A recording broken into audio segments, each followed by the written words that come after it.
Une Gemara dans Brachot qui dit Hashem Barach il nous dit Natati lechem shalosh matanot tovot ve'lo natati lechem ela beyisurim. Ça veut dire il y a trois présents ou trois mérites, sriot, des gains, des choses qu'on Stéphane, bonsoir, comment vas-tu? La Gemara dit donc il y a trois cadeaux, trois présents, des choses importantes qu'on reçoit et que c'est pas évident de le recevoir, et qu'on ne le reçoit que par des souris. Je ramène ça parce que Joe, il ramène la période un petit peu. Alors, ces trois choses, elles sont les suivantes. D'abord, il y a la Torah elle-même. Celui qui veut mériter d'avoir de la Torah, il pourra pas l'avoir sans épreuve, sans Yisurim, sans soit des souffrances, soit qu'il va avoir quelque chose, un peu de dispute, un petit peu de malaise, peut-être un peu de perte dans la parnassa, quelque chose. C'est zmani en principe, c'est pas, mais il faut qu'il passe par la caisse, quoi. Il faut qu'il paye quelque chose.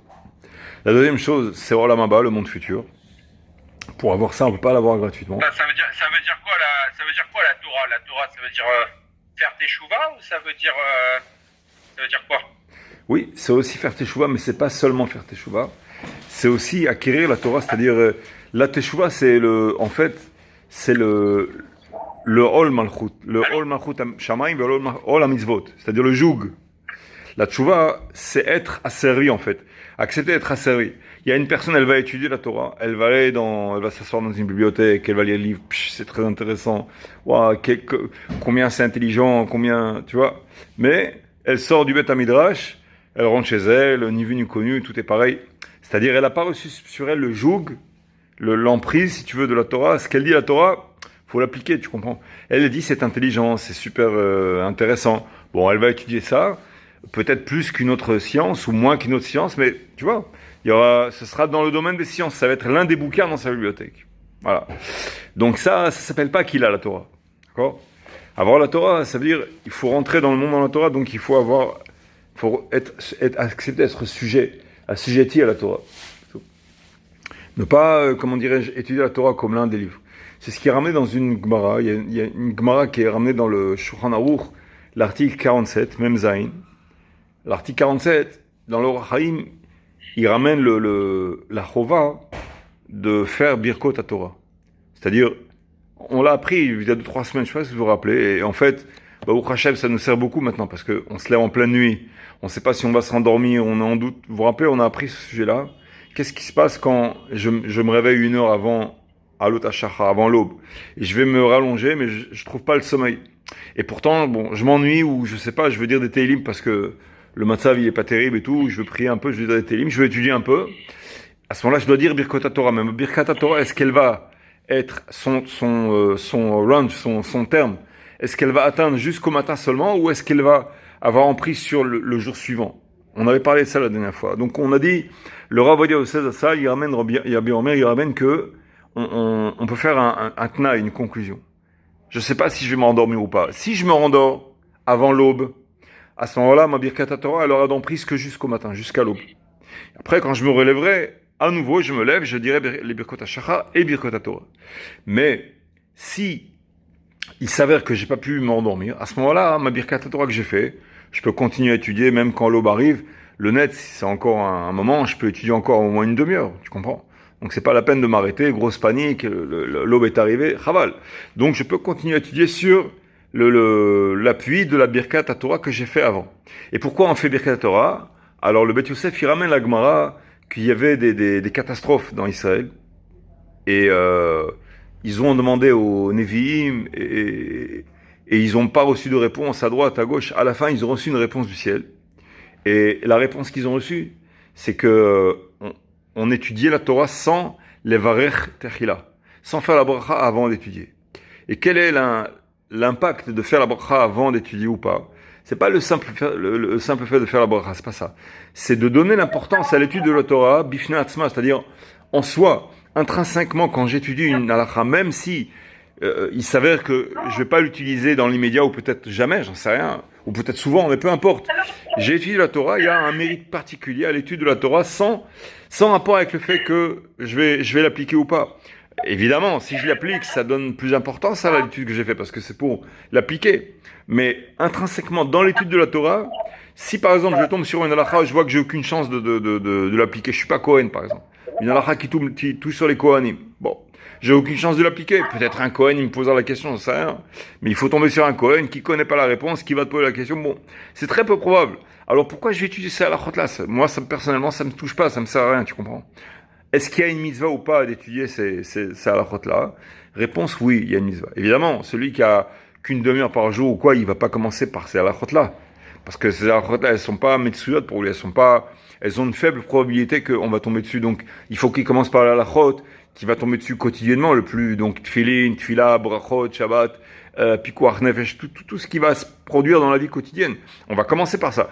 Mais une fois qu'il aura déjà, j'ai investi pas mal de temps sur ça, bon, après, il va tomber sur ces halachot-là. Est-ce que oui ou non je les étudie? Réponse, oui.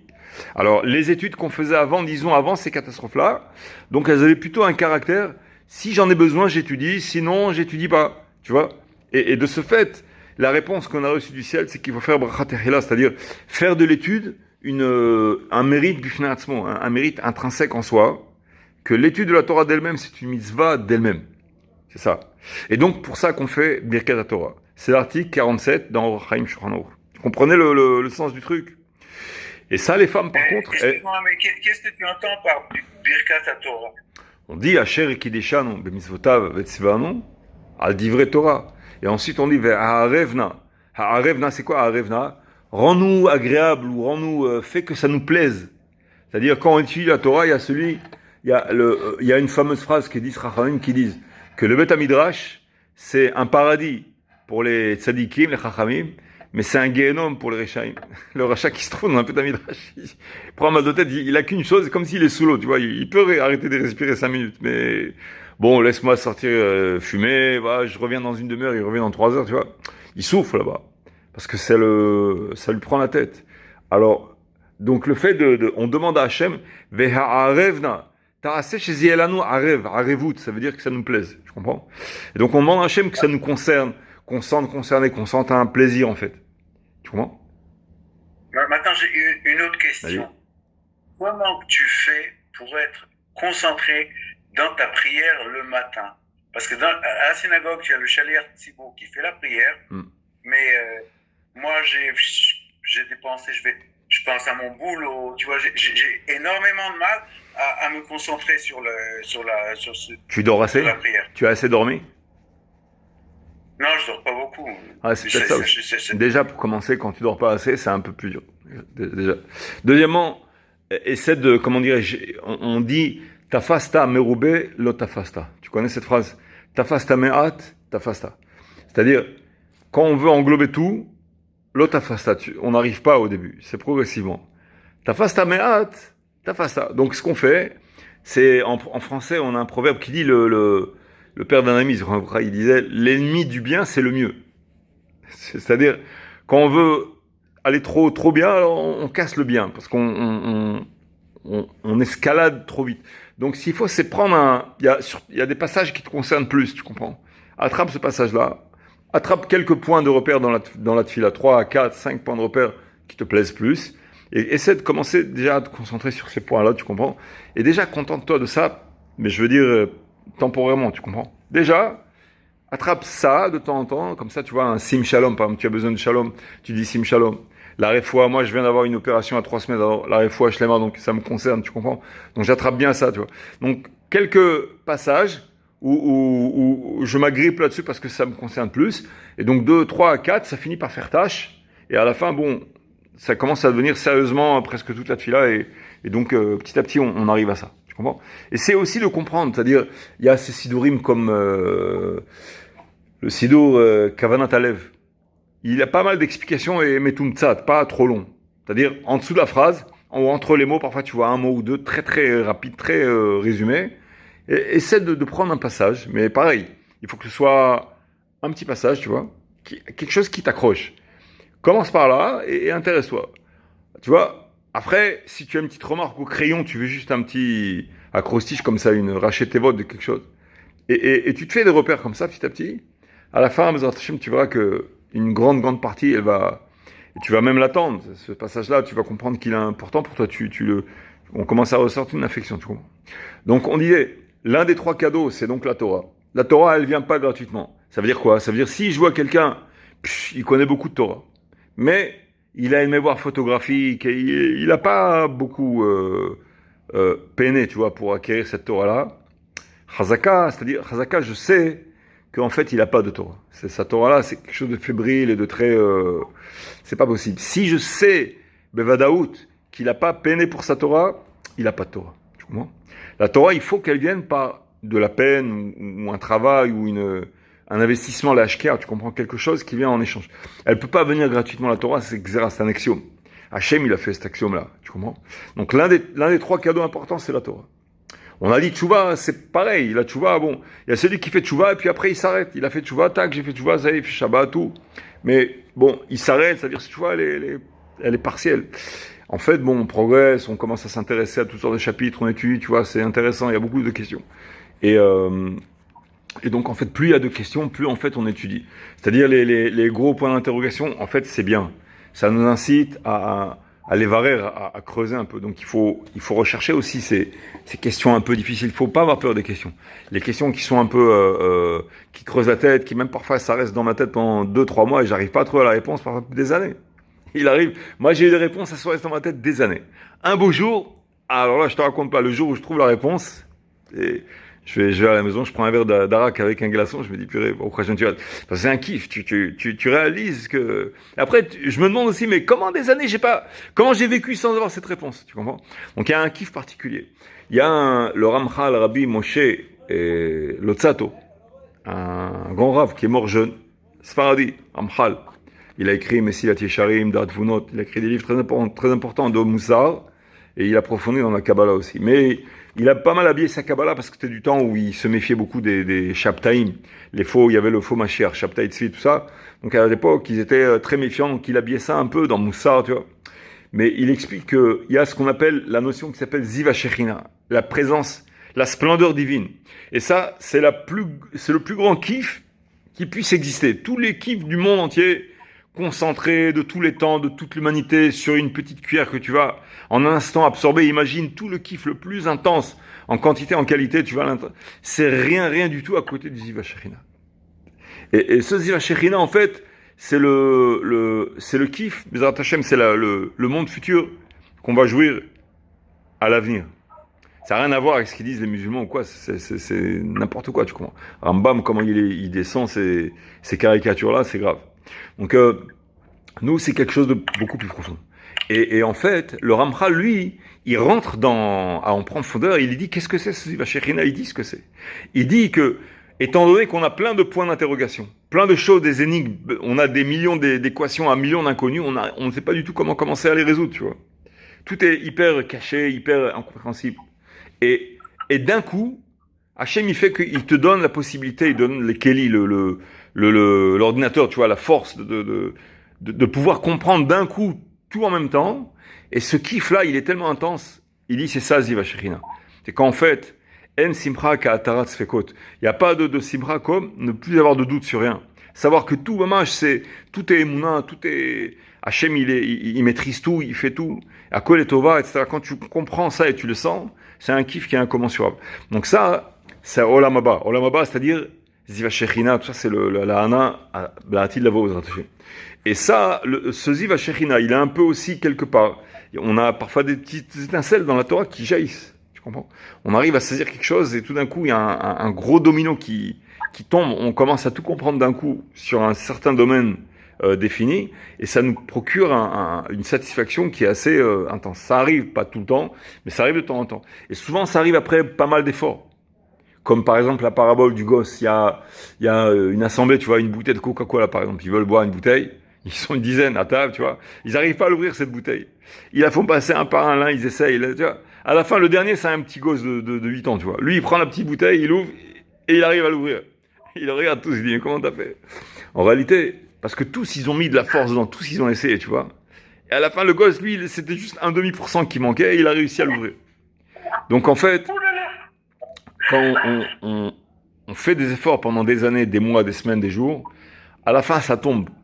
C'est ce qu'on dit dans la tfila. Regarde, tu posais la question, comment se concentrer dans la tfila. On dit, Ata honen le adam da'at.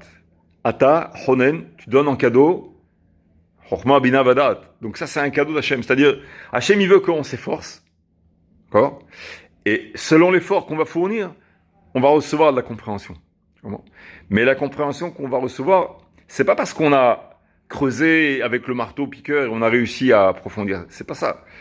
Du fait qu'on a fourni un certain effort, Hachem, il a vu qu'on était assez raoui, méritant ou quoi, tu vois.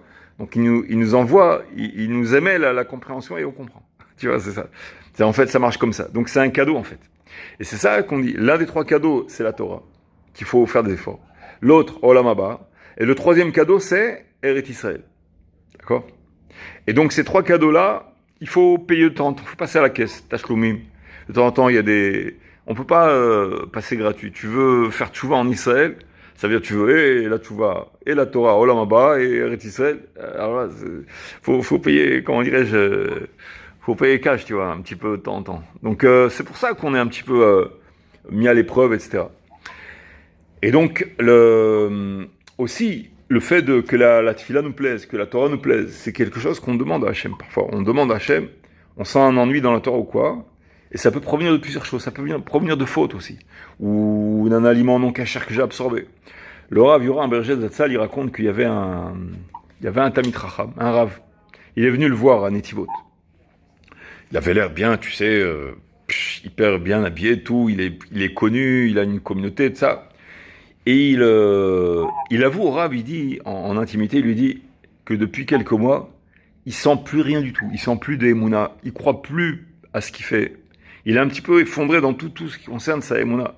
Et il sent le vide total. Il se sent menacé, tu comprends.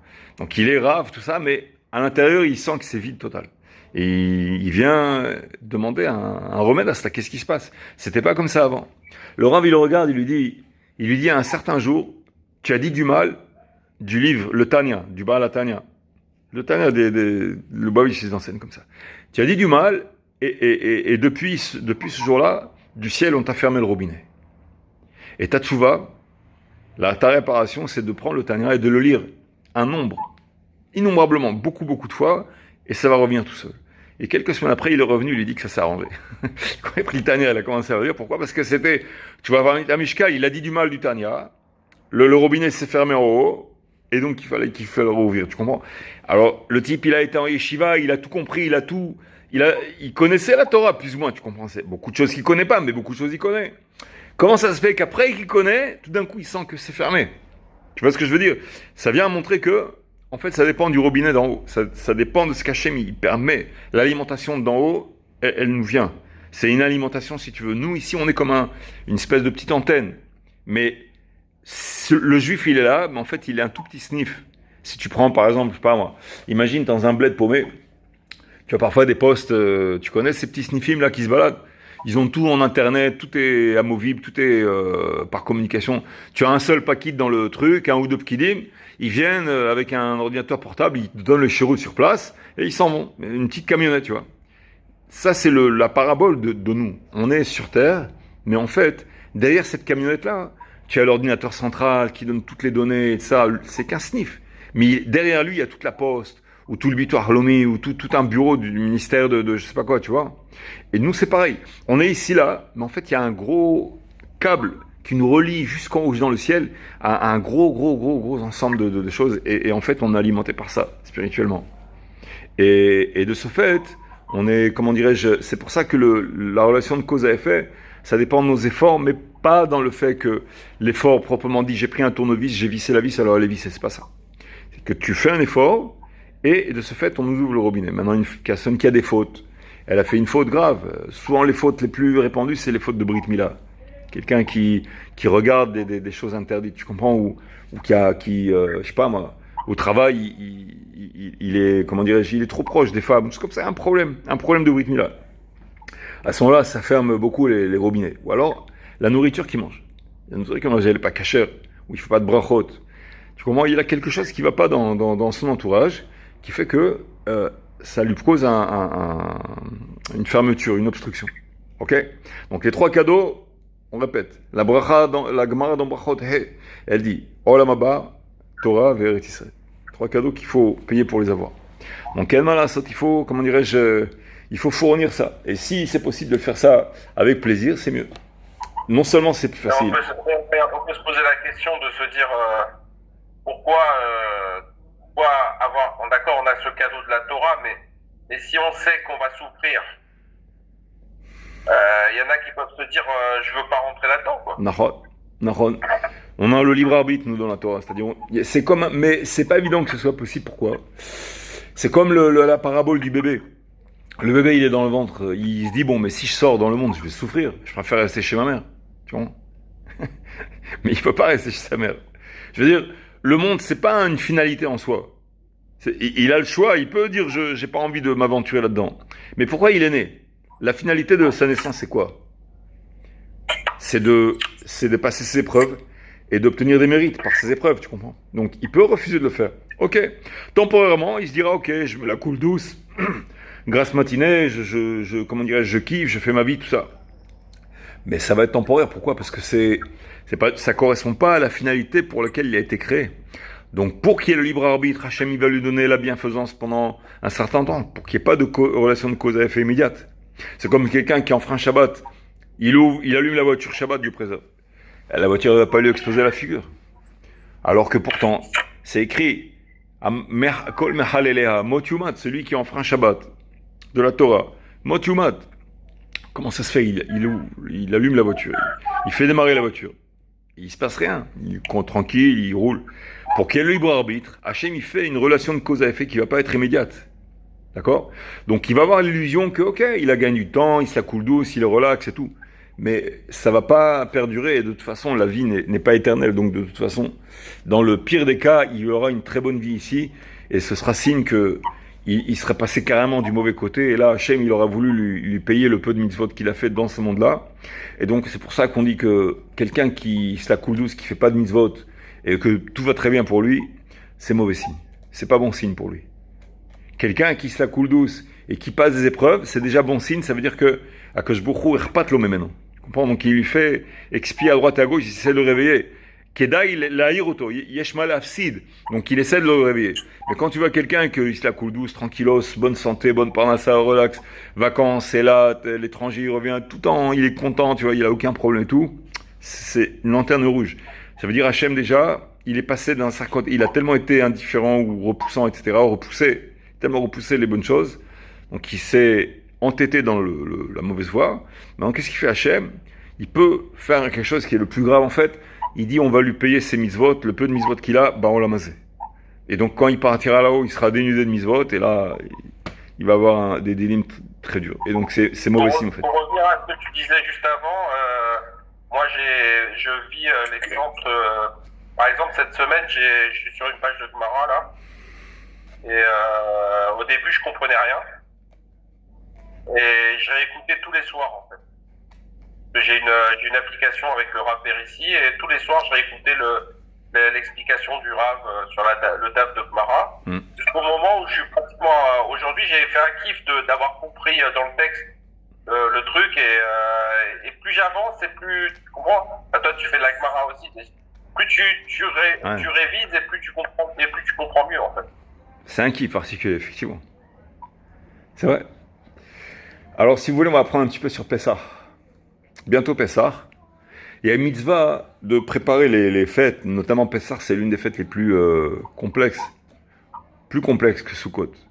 Et Shavuot et tout ça. Pessah a beaucoup de préparation. Au niveau du Hametz, Mechirat Hametz, Bdikat Hametz, les préparatifs, quand on s'est trompé de casserole, par erreur, on a utilisé une casserole qui n'a pas été cachée. Quand, je sais pas, on a invité à droite, à gauche, on rentre dans un magasin, une théouda, on ne sait pas si on peut faire confiance. Tu comprends? Il y a beaucoup de choses qui font que le Hametz, c'est dur. On a vendu du Hametz, il s'avère que la vente, elle n'était pas terrible. On rentre dans un magasin, il a vendu, mais il n'a pas de théouda. Il y a beaucoup de cas de figure où, en fait, c'est un petit peu, pas complexe, mais il y a pas mal de détails. Voilà, il y a pas mal de détails à connaître pour savoir comment nager comme un poisson dans toutes sortes de cas de figure dans Hametz. Alors on va commencer vers Dieu, on va essayer on a presque un mois jusqu'à Pessah, donc j'espère qu'on arrivera à avancer un peu.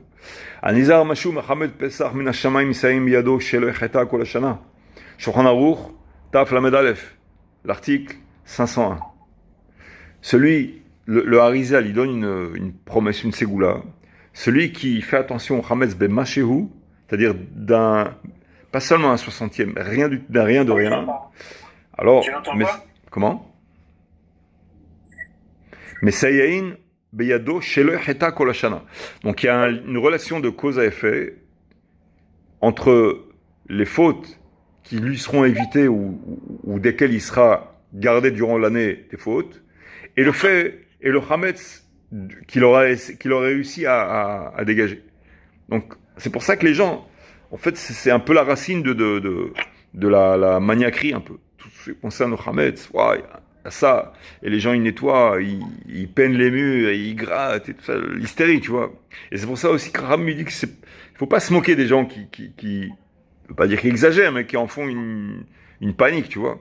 Bon, c'est vrai qu'il y en a qui exagèrent. Alors, parfois, le problème quand on exagère, c'est que parfois l'essentiel, on le fait pas parce qu'on reste bloqué sur le secondaire, tu vois. Il reste bloqué sur je sais pas moi, refaire les chaises, acheter une nouvelle table, tu vois. Et le vrai Hametz, il a pas le temps de s'en occuper. Donc ça, il faut savoir comment gérer le temps et s'attaquer à l'essentiel et ne pas se noyer dans un verre d'eau, ne pas se noyer dans tout ce qui est secondaire. C'est ça en fait. Mais le principe de beaucoup investir d'efforts dans le nettoyage de Pessah, c'est pas un principe qui est pas soul. C'est bien. Pourquoi? Parce que c'est grâce à la ségoula du Harizal qui dit, si tu fais attention à un grain de chametz de rien du tout, Hachem, il va te garder des fautes pendant toute l'année. D'accord? Et plus, selon l'effort, tu vas être gardé selon l'effort. La reine, Kodem lel yudalet benissan, noagim lenakot et kol hadre abayt, v'achatser benikou yesodi. C'est pour ça qu'on a l'habitude, on a la coutume de tout nettoyer, même la cour. Kedei shelo yishaer shum chashash chametz bereshutam biyemei HaPesach. וכן, יש לבדוק בכיסא הבגדים ובייחוד בכיסא בגדי הילדים באלקוטי בית הספר שלהם. פן נשאר שם חמץ, אך אין צריך לבודקם שוב לאור הנר בליל 14 בניסן. C'est-à-dire, il y a les endroits qui sont Mourad la Pouranout, c'est-à-dire les petits sacs de classe des enfants. Là-bas, ils cachent souvent des petits aliments, tu vois, des petits chocolats, comme ça. Parfois sous le coussin, sous le matelas, ils cachent. Avec les frères et sœurs, ils savent pas où planquer leurs friandises. Alors ils mettent dans toutes sortes d'endroits, donc dans la chambre et dans les poches et les sacs, ça. Il faut se méfier des enfants. Ils ont tendance à être aux guerres. Ils accumulent et ils oublient parfois qu'ils ont. Et donc, il faut faire attention. Une fois qu'on aura bien nettoyé et vérifié toute la chambre, quand on fera l'abdikat hametz avec le oraner, avec une bougie ou un panasse, une petite pile, tu vois, une lampe électrique. Mais bon, la bougie, c'est mieux. Quand on fera cette bdika, on ne sera pas obligé à nouveau de rouvrir tous les sacs avec la bougie. D'accord? C'est-à-dire, c'est pas inclus dans les chorim, zdakim, tous les endroits, les recoins où on va vérifier. Bonsoir, Léo. Qu'on va revérifier le sort de Pessah. C'est pas inclus là-dedans. On va le nettoyer, tous ces endroits-là, on va les nettoyer, mais au niveau du soir de Pessah, quand on fait l'abdikat hametz, c'est pas la peine qu'on s'attarde sur ça. Le type, il a 4 pièces, 5 pièces, il a 5, 6, 7 enfants, il va pas s'en sortir. Donc, c'est pas chayav dans l'abdikat hametz, c'est-à-dire le soir de l'abdikat. Ok? Betchilat lel 14 benisan bodkim et hametz le oraner. On vérifie donc la maison, on fait une bracha dessus avant. Et al bio hametz, pas al asher kidisham mizvotav tzeno al abdikat hametz, pas ça. Al bio hametz. L'intention, c'est d'annuler le hametz qui va rester. S'il y a des miettes ou quoi qu'on a loupé, que ce sera annulé. Et donc on fait une bdika et on va voir s'il y a des choses qui ont été loupées. Alors, le temps, le zman, c'est-à-dire l'heure à laquelle on doit faire ça, c'est la veille de Pessah, après Tzeta Koravim. Et une fois qu'arrive ce temps-là, on n'aura pas le droit de faire un repas keva, seudat keva, de manger kabetza pat ou kabetza ouga. Il faudra se limiter à quelque chose de temporaire. Un peu de fruits, de légumes ou un petit gâteau, quelque chose. Pas juste faire le plein, mais rapidos, quoi. Juste pour tenir un petit peu, mais pas un vrai repas. Et toutes sortes de choses, on n'a pas le droit de faire. On doit faire d'abord l'abdikat hametz. Avant de s'attaquer, même pour le limoud. Si c'est pas un limoud kavua berabim, un shiur auquel il est habitué tous les soirs, ou juste sa pile, ça tombe ce jour-là, et que c'est berabim, que là, il aura le droit de faire sa bdika après le shiur, à condition qu'ils se le rappelleront à la fin du shiur. Il faut qu'à la fin du shiur, ils disent, bon, maintenant, chacun, n'oubliez pas de faire la bdika hametz en rentrant chez vous à 9h, 10h du soir. C'est le tnaï pour qu'on puisse repousser la bdika, parce qu'il y a une étude qui est habituée et bérabim. D'accord. Mais Stam, il a envie maintenant d'étudier quelque chose. Ça veut dire que l'abdika a la priorité sur le shiur, en fait. Elle a priorité sur pas n'importe quel shiur, mais un petit shiur ou une étude qui fait tout seul entre lui et lui-même, elle a priorité. D'accord. J'ai compris. Donc, par exemple, tu as une étude avec l'application ou quoi, donc fais l'abdika avant. Mais si tu vas à un shiur, Rabim, tu vois, où tu t'assois, il y a une assemblée comme ça, on a tué ensemble, et c'est le jour où ça tombe dessus, ou c'est tous les soirs, à ce moment-là, tu auras le droit d'aller au shiur, mais à condition qu'on se le rappelle à la fin. Asor lechol seuda shel pat yoter mishiur kabetza. Kodem dikat hametz. Ahel mehati sha'a kodem zman abdika. C'est-à-dire, étant donné que l'heure de l'abdika c'est à Tzet HaKochavi, une demi-heure avant Tzet HaKochavi, déjà, chala isur de lechol seudat keva. C'est quoi seudat keva? Kabetza. Et c'est valable pour des gâteaux aussi. Tout ce qui est hameshet minzagan, gâteau ou pain, c'est betza, kabetza. Seulement, s'il veut manger quelque chose des pommes de terre, il peut manger 3 pommes de terre ou quoi, il n'y a pas de problème. Ça ne s'appelle pas Soudat Keva. Parce que c'est Boré Pri Adama, Boré Nefashot Rabot à la fin, ça ne s'appelle pas Soudat Keva. Soudat Keva, c'est Kabetza Pat, que ce soit gâteau ou pain. D'accord? Vedina Ouga, Kedina Pat. Je n'ai pas compris. Ça veut dire qu'on ne peut pas manger avant l'abdika ou on peut manger après l'abdika? Je n'ai pas compris. C'est équivalent. On ne peut pas manger avant l'abdika jusqu'à Kabetza. On peut manger par exemple Kazait et demi, on peut manger. Mais Kabetza, ça veut dire 2 kazetim, on peut pas. Blikilpata, ça correspond à ce qu'on a, 57 grammes. Donc on peut manger 45 grammes par exemple, tu vois. De pain, même de pain. Et donc il y aura Birkat Amazon, mais des Rabanan, parce que c'est pas Seudat Keva. Quand c'est Seudat Keva, Birkat Amazon, mais à Torah. Quand c'est Seudat Arai, une Seuda moins que Kabetza, pas terrible, léger, tu vois, une tranche de pain, à ce moment-là, on fait Birkat Amazon parce qu'il y a au moins Kazait. Mais le Birkat Amazon, il est des Rabbanan. C'est Khumrat Rachamim. Parce que la Torah, elle dit Ve'achalta ve'sava'ata. Une fois qu'on est rassasié de la nourriture. Mais si on a mangé du pain sans être rassasié, mais que ça s'appelle Souda parce qu'on a au moins Kazait, moins que Kazait, c'est pas une Souda. On goûte. C'est juste goûter. Donc il n'y a pas de bracha achona. Mais à partir de Kazait, ça s'appelle déjà Souda. Mais ça s'appelle Souda léger, Arai, temporaire. Souda de Keva, ça veut dire qu'on va se rassasier. Donc c'est Kabetza, au moins Kabetza, et on va bien manger. C'est ça qui est interdit, au moins une demi-heure avant l'heure de Bdikat Hametz, ce qui correspond à une demi-heure avant de cet Akouravi. D'accord, c'est clair? Non, mais attends, j'ai une question, moi. Oui. Ça veut dire quoi? Ça veut dire que si tu manges puisque tu vas faire la Bdika, ouais. T'es d'accord que tu vas ramasser tout le Hametz et le pain. D'accord? Ouais. Enfin, entre guillemets, le pain. D'accord? Donc, le Hametz. Ouais. Donc, si tu ramasses le Hametz quand tu vas faire la Bdika, ça veut dire qu'après que tu as fait la Bdika, tu peux plus manger de pain? Non. On fait la Bdika le soir et on laisse de côté dans un sac ou quelque chose, un petit domaine, un sac ou quelque chose, un petit carton, tu vois, de très, très défini. Faut pas que ça dépasse ce domaine-là, pour qu'on ait le droit de manger le Hametz le soir et le lendemain matin jusqu'à l'heure à laquelle le Hametz devient interdit. Le lendemain matin aussi, on a le droit de manger ce Hametz. Donc on le mangera à cet endroit-là, mais il ne faudra pas que ça dépasse cet endroit-là. Et le reste, après, on le brûlera le lendemain matin. Tu comprends? Donc t'as compris. Non, mais ma question, elle est bonne. Parce qu'en final... c'est vrai. Ma question, elle est bonne, parce que une fois que tu as fait la Bdika, si tu vas manger du pain et il ne faut pas en éparpiller... Non, il ne faut pas en éparpiller, voilà, exactement. Donc, faut manger, il vaut mieux manger des pitotes ou quelque chose qui ne fait pas de miettes. C'est possible. En général, les gens, ils font des grillades la veille, non? Oh, ça, c'est des coutumes. C'est des coutumes, parce qu'ils savent que le lendemain soir, ils ne pourront pas manger de grillades. Le soir de Pessah, la veille de Pessah, le soir de Pessah, au Seder, on ne peut pas manger de grillades. Alors, apparemment, peut-être que c'est pour ça, je ne sais pas. Mais... toujours est-il que non, on a le droit, on n'est pas obligé, mais on prend un peu de Hametz, on le laisse de côté. Et on le définit. D'ailleurs, même quand on dit le Noussar de Bitul Hametz, on spécifie que c'est hormis le petit Hametz qu'on a laissé de côté pour le repas du soir et du lendemain matin. D'accord? Et même ça, on le mangera sur place avec une nappe en nylon ou quoi, puis on va le jeter. On va l'amener à la Srefat Hametz. Ce qui va rester, on va laisser un petit peu de Hametz pour le jeter et le brûler dans la Srefat Hametz le lendemain matin, à l'heure du matin, avant midi, etc. D'accord? Et donc, Asur lechol seuda shel pat yoter meshur kabetza. Kodem bdikat hametz. Achel mechati sha'a kodem zman abdika. Vedin aouga kedin apat. C'est-à-dire que ce soit de la pâte sucrée, donc un gâteau, ou même que ce soit toutes sortes de gâteaux, de friandises comme ça avec de la farine, ou du vrai pain qui est salé, etc. C'est pareil. On n'a pas le droit de passer kabetza.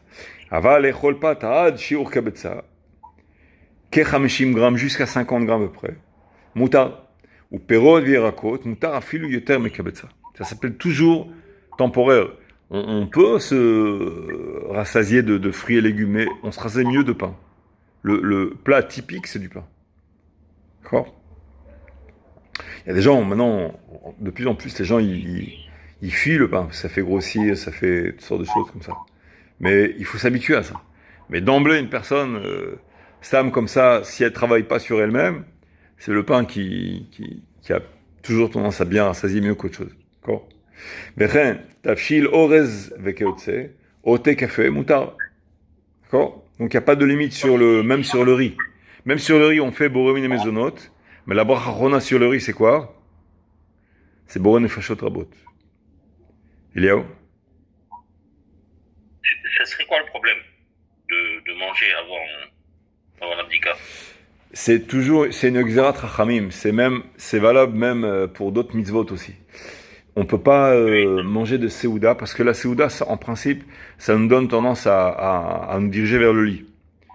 Quand on mange le repas du soir, après il y a la digestion, on est alourdi, on dit bon, dans 5 minutes, laisse-moi reposer 5 minutes, finalement, il s'endort un peu, il est éclaté, puis finalement c'est le pyjama, puis après il fera la tefila en pyjama, puis il s'endort en plein milieu de... Enfin, tu vois, je veux dire, c'est avère. donc Chachamim, ils ont dit non, ça suffit. Adkan, ils ont fait une xéra que tu manges un petit peu, juste le tidlouk ba'avir, les avions, tu as vu comment ils prennent l'essence dans le carburant dans l'air comme ça, tu vois. Tidlouk ba'avir, pas s'asseoir et on desserre la ceinture, c'est ça l'idée. D'accord.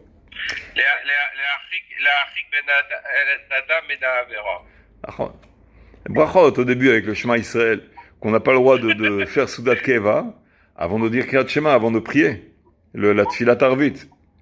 Quand on est en voyage, souvent ça arrive. Le soleil tombe et la famille, tout ça, on veut manger quelque chose. Et toi, tu conduis et les enfants derrière, mais toi, tu as un problème. Il faut que tu trouves Arvit pour que tu puisses manger le sandwich ou quoi, tu vois. D'accord? Alors bon, il y a une solution à cela. Peut-être si tu as aucune... faut dire au moins Kriyat Shema, bon, c'est autre chose, c'est un autre sujet. Gabay betakneset shebadak beveto. Donc le gabay de la synagogue, il doit faire 2 bdikot. Il doit faire l'abdika chez lui à la maison, mais il doit faire aussi l'abdika à la synagogue. Bevracha. Et donc lui, mutar lo lechol achar abdika, c'est-à-dire une fois qu'il aura fait l'abdika chez lui à la maison, il aura droit, mais attention, et il a une autre abdika qu'il doit faire à la synagogue. Alors est-ce qu'il doit aussi ne pas manger avant l'abdika à la synagogue? Non. Une fois qu'il a fait l'abdika à la maison, il peut manger, et après il a le droit de manger avant de faire l'abdika à la synagogue. Afalpi shadain lo badak et hametz betakneset. D'accord? Et donc, tous les travaux de nettoyage, etc., il faut vraiment faire des efforts pour les terminer avant l'abdikat hametz. D'accord? Si c'est possible, parce que ça arrive parfois qu'on n'arrive pas, il reste encore quelque chose à cachériser ou à nettoyer, et puis on est très fatigué. Alors, tu arrives à un moment, tu fais l'abdikat, ils sont en plein travail encore, et tout le monde est complètement fatigué, et puis on te dit, bon, alors viens, nettoie avec nous, tu vois. Parce que ils ont encore trop de choses à faire. Donc si c'est possible de gérer le tableau, l'emploi du temps de manière qu'on finisse bien avant. C'est pour ça que je vous ai dit tout à l'heure au début, avant que tu arrives Eliaou, c'est de ne pas se noyer dans un verre d'eau. Il y a des choses, parfois on s'arrête, on veut tellement être parfait dans le nettoyage, on s'arrête sur des détails et en fait l'essentiel on l'oublie et donc on arrive la langue par terre complètement fatigué, tu vois, le soir de Pessah, on n'a pas fini. Et ça devient un calvaire, tu vois. Et on le fait même pas très bien après l'abdika parce qu'on est vraiment trop fatigué. Et il y a aussi la voiture à vérifier. Quand on fait la bracha, il faut avoir l'intention d'acquitter l'abdika de la voiture. Et Et s'il y a autre chose, un Marsan, ou, tu vois, quelque chose, j'en sais rien, une maison de campagne, je sais pas ce qu'il y a. S'il a plusieurs endroits où il vit, il faut qu'il aille plusieurs étages. Alors c'est encore plusieurs étages. Il y a le jardin aussi à vérifier. Chambre d'escalier un peu à côté de notre maison, il faut aussi vérifier. Ça prend quand même un certain temps. Donc il vaut mieux finir le nettoyage avant et pas le bâcler, mais être ignani. Ne pas, comment dirais-je, s'attarder sur des choses qui sont secondaires. Rentrer dans des grands travaux, tu vois, toutes sortes de choses. Changer le cuir de la chaise, bon, c'est sympa, mais c'est pas, ça n'a rien à voir avec le chametz. Il y a peut-être un peu de chametz en dessous du cuir de la chaise, mais dans le bitoul, on allume tout le chametz qui est là-dedans. On n'a pas besoin de crever toutes les chaises pour voir s'il y a un grain qui s'est missé là-dedans. Parce que même s'il s'est missé là-dedans, avec le bitoul, il nous dérange pas. Il a été annulé. C'est un chametz qui est complètement en dessous du cuir ou perdu quelque part. Il n'a pas d'incidence sur nous, tu comprends? Il a été mévoutal, donc c'est comme s'il n'existait pas. Donc c'est pas la peine de s'attarder là-dessus. Ce qu'il faut, c'est cachériser d'abord la cuisine surtout, les fours, le frigidaire, tu comprends? Les chambres à coucher, là où il y a les enfants, un peu les poches, il y a le coutume, les sacs d'école des enfants, et la voiture, enfin tout ce qui est au travail aussi. Ce qui va servir ce qui sert au travail où on s'assoit à manger, etc. Et une fois qu'on a bien cachérisé tout, bon bah voilà, on peut s'attaquer aux choses qui sont secondaires. Même Laura, il va rappeler que les livres, par exemple, il y a des livres, on craint peut-être qu'entre les pages, on aurait peut-être feuilleté, et il y a des miettes qui se seraient émissées là-dedans, si on a étudié ça ou on a ouvert le livre pendant qu'on mangeait, tu vois. Alors même ça, c'est une chouma. Laura explique plus tard. Il y a pas mal de choses, donc je pense pas qu'on aura le temps. C'est pour ça que je le dis maintenant. Qu'il dit que le Rav, c'est une chouma de vérifier, de passer, de feuilleter tous les livres. C'est pas obligé de le faire. Et sauf si c'est par exemple un Birkat Amazon, tu le vois, il est tout collant parce qu'on a tellement fait Birkat Amazon avec les mains, pas trop thème, où ça passe de main en main ou tomber sur la table ou quoi. Et donc il est collant de Hametz. Donc celui-là, ce Birkon là, tu le laisses de côté, tu le mets dans l'armoire avec le Hametz. D'accord? Tu le touches pas celui-là. Tu prendras un autre birkon, un sidour qui est propre, quoi, ou des birkonim, qui sont en plastique, qui sont lavables, quoi, et tu ramèneras ça à table. Mais les livres, proprement dit, ou peut-être, quelquefois tu les as ouverts un peu à table, bon, tu les prends, tu les remues un peu, c'est tout, il n'y a pas tellement de mitzvah particulière à feuilleter, surtout page par page, non. Ce qu'on fait, dans le bitoul de Hametz, on est vatni moto. Et si c'est un livre que tu as peur que peut-être il serait tombé à table, à ce moment-là, tu l'ouvriras pas sur la table de Pessah. Tu l'ouvriras sur le divan, mais pas pendant que tu manges. D'accord? Et ça, on a vu, à Solimot, Kol amevoir leel hu davka beyachid alomet beno leben atzmo. Donc, Stéphane, sur l'étude, voilà, il parle de ça. Kol amevoir qu'on a pas le droit d'étudier avant l'abdika, hu davka beyachid alomet beno leben atzmo.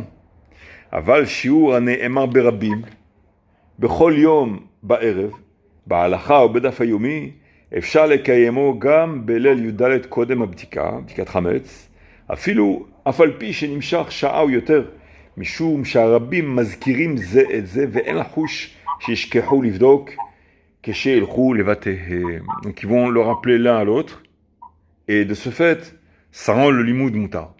Parce que la crainte, c'est qu'on oublie de le faire, par la fatigue, par la routine. D'accord? Ou mikol makom tov, Sherim sium shiur, à la fin du shiur, c'est bien. Yachriz v'yazkir hashamash, שהמשתתפים בשיעור ילכו לבדוק החמץ, אלא שגם ברבים לא התירו אלא פסקי הלכות או דף יומי, או שיעור משניות, בלי פלפול, כנהוג בזה לבעלי בתים, אבל פלפול לא. Si c'est un shiur, on plane trop, on est trop dans les détails, on s'approfondit trop, là, il y a un risque qu'on s'oublie là-dedans. אבל פלפול לא, שמא ימשכו אחרי הפלפול וישכחו לבדוק, והם יודעים בבירור שאין חשש בביטול תורה אם יקדימו לבדוק את החמץ, כגון שאחר בדיקת החמץ יחזרו כל הלומדים לבית הכנסת או לבית המדרש כדי ללמוד השיעור, עדיף שיבדקו קודם את החמץ ואחר כך ילמדו תורה. Si c'est un shiur où ils sont assez organisés pour se dire ok, d'habitude on étudie à 7 heures, mais ce soir, on va repousser le shiur à 9h, par exemple, tu vois, et que les gens, ils veulent pas louper le shiur, donc c'est pas que la moitié du shiur, ils viendront pas. Ah, ok, fais-le à 9h, faites-le à 9h, tu vois, et puis lui, il reviendra pas. Donc tu vois que quand tu as un shiur, d'habitude, il y a 15 personnes, là, il n'y a plus que 6 ou 7. À ce moment-là, il vaut mieux ne pas repousser le chiot. Mais si les gens ils sont assez disciplinés et tu sais que bon, tu leur repousses 2-3 heures, ils viendront les gens, à ce moment-là, tu peux repousser le chiot pour faire l'abdika avant. Ce qu'on veut éviter, c'est soit d'oublier l'abdika, soit qu'il y ait bitul Torah à cause de l'abdika. Donc on essaie de gérer ça de manière qu'il n'y ait pas une perte, le moins possible de perdre.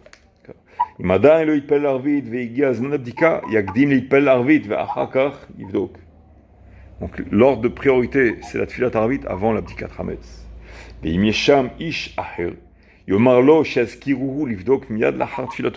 Quand quelqu'un il n'a pas encore prié, il y a ce qu'on appelle shomer. Il nomme un shomer, il demande à quelqu'un qui lui rappelle de ne pas oublier de prier arvit. Ça lui enlève l'interdit d'entamer quelque chose qu'il va faire. On commence à entamer quelque chose, une activité, après on risque de s'oublier, on va oublier de filer. J'ai nommé quelqu'un qui me rappelle que j'ai pas prié arvit. À ce moment-là, j'ai le droit d'entamer quelque chose, comme l'abdika par exemple. Et à ce moment-là, je peux faire l'abdika et ensuite j'irai chercher arvit. Il y a des endroits comme ici, El Had, ou des endroits à Bnei Brak ou quoi, tu vas, tu as Itzkovitch, tu as Shtiblar, tu as des minyanim sans cesse. Donc, ok, tu finis l'abdika à 10h, 11h, minuit, peu importe, tu vas au Shtiblar, il y aura un minyan et tu reviens chez toi. D'accord. Mais si c'est une ville où c'est pas le cas, une ville où il n'y a pas beaucoup de minyanim, c'est autre chose. Même, tu sais que le minyan il est à 8h, tu vas à 8h, ensuite tu feras l'abdika. Et maintenant, le cas où quelqu'un il rentre chez lui à la maison, il est éclaté. D'accord. Il sait que l'abdika il va la faire avec un œil fermé et l'autre à moitié fermé, tu vois. Mishaya bederech letzorech parnasato, ve'igia lebeto belel yudalet benissan, ve'u ayef ve'yagea, ve'choshesh, she'im yivdok hametz miyad, לא יוכל לתת דעתו כראוי לבדוק היטב את החמץ מרוב עייפותו. מותר לישון מעט ולנוח בשינת ארעי, pas il se met en pyjama sous les couvertures. Il reste en habit, tu vois, il s'allonge sur le divan ou quelque chose, arai. Il va décoller un quart d'heure, une demi-heure, tu vois. בשינת ארעי ויזהיר לאחד מביתו שיעיר אותו לאחר חצי שעה לבדוק החמץ. À condition qu'il nomme quelqu'un qui va le réveiller, qu'il soit conscient qu'il y a la mitzvah qu'il ne faut pas louper. Les gars, yuchal lishtot kos café katsebezel et torir keraoui. Il faut un bon café pour se réveiller, pour quand il fait l'abdika comme il faut. Il faut être concentré à l'abdika, il faut chercher, il faut ouvrir les armoires. Il ne faut pas être paresseux, il n'a qu'une envie, c'est il bat, il veut s'allonger. C'est mauvais, c'est tarder le satré, il ne peut pas faire une bonne abdika comme ça. Donc c'est pour ça qu'on lui permet de reprendre un peu des forces pour que l'abdika soit valable. אבל אם הגיע לאחר כוס קפה בזה לתואר כראוי לקיים מצווה כהלכה וכל זה בתחילת הלילה אבל אם הגיע לאחר 2-3 שעות מן הלילה בזמן שדרך בני אדם ללכת לישון לא מענה במה שיזהיר לבני ביתו שיעיר אותו כי ערבך צריך. C'est-à-dire si le cas de figure c'est pas à 8h du soir mais c'est à minuit, il rentre du travail à minuit, il est très fatigué. À ce moment-là, il n'y a pas de chômeur qui est valable à cette heure-là pour le réveiller dans une demi-heure. Le chômeur lui-même, il a un problème. Lui-même, le chômeur, il faut... Qui c'est qui va le garder, le chômeur? On ne s'en sort plus. Donc là, le cas, c'est... Arabe Minuto, c'est sauve le minimum que tu peux le faire. Donc fais l'abdika, le mieux que tu peux faire. Aide-moi la saute, parce que si tu vas dormir, c'est fini. Il va louper, il va rester toute la nuit. À minuit, 1h, celui qui rentre, il est complètement fatigué. Il ne pourra pas faire une sieste d'une demi-heure. Une demi-heure, c'est l'entrée en matière. D'accord? Donc ça concerne l'abdika hametz. Et maintenant, le chapitre suivant, c'est Birkat Abdika. Alors, si on a le temps, on va le voir. Il y a une petite histoire que j'ai entendue du Rav Benehou Shmueli cette semaine. Une histoire. Le lendemain matin, on peut consommer le hametz. Oui, absolument. Jusqu'à. Il y a un emploi du temps. Il y a les 6 heures, c'est-à-dire jusqu'à midi. Les 6 heures, il y a les 4 premières heures, Zmaniot, que c'est depuis l'aurore jusqu'à Tset HaKochavim, on les divise en 12. Ça s'appelle des heures saisonnières. C'est des heures que l'été, elles sont plus longues et l'hiver, elles sont plus courtes. D'accord? Bon, il faut voir sur le tableau. C'est écrit sur le tableau. Mais dans le tableau, il faut que ça soit à partir de l'aurore qui est calculée selon 72 minutes avant le net. Et non pas les tableaux qui ramènent 90 minutes avant le net. Il y a un tableau qui ramène 80 minutes avant le net, 1h30, et il n'est pas valable. Le roi Avodah Yosef, il ramène, c'est pas valable. D'accord? Ça nous fait chambouler le Warzman un peu du temps, c'est pas bon. À ce moment-là, tu vois là-bas sur le tableau, il te ramène la fin de la 4e heure. C'est là que c'est le dernier moment où tu pourras consommer ton Hametz. À la 5e heure, à partir de la 5e heure, tu as le droit encore de vendre ton Hametz, tu peux plus le manger, mais tu peux le vendre. Et à partir de la 6e heure, des Rabbanan, déjà le Hametz il est devenu interdit. Et à partir de la 7e heure, c'est-à-dire à partir de midi, à ce moment-là, le Hametz il devient interdit de la Torah. Mais pas encore comme dans la fête elle-même. La différence, c'est que pendant la fête elle-même, à Filou Bemachéou, même si c'est plus qu'un 60e, beaucoup moins qu'un 60e, c'est assaut. Mais l'après-midi de la veille de Pessah, c'est encore valable un 60e.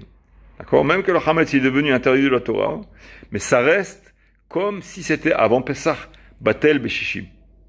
Une fois que rentre le soir de Pessah, la nuit de Pessah, à ce moment-là, Bemachéou. Hametz Assour Bemachéou. D'accord? Donc je répète, les 4 premières heures depuis le matin, on a le droit de consommer le Hametz. Donc il faut finir avant. Ce qui reste, on l'emballe et on va le brûler. Ensuite, et il faut que la Mechirat Hametz soit faite avant ça, d'accord? Pendant ça, où c'est les dernières heures, donc faire la Mechirat Hametz, il faut s'y prendre à temps.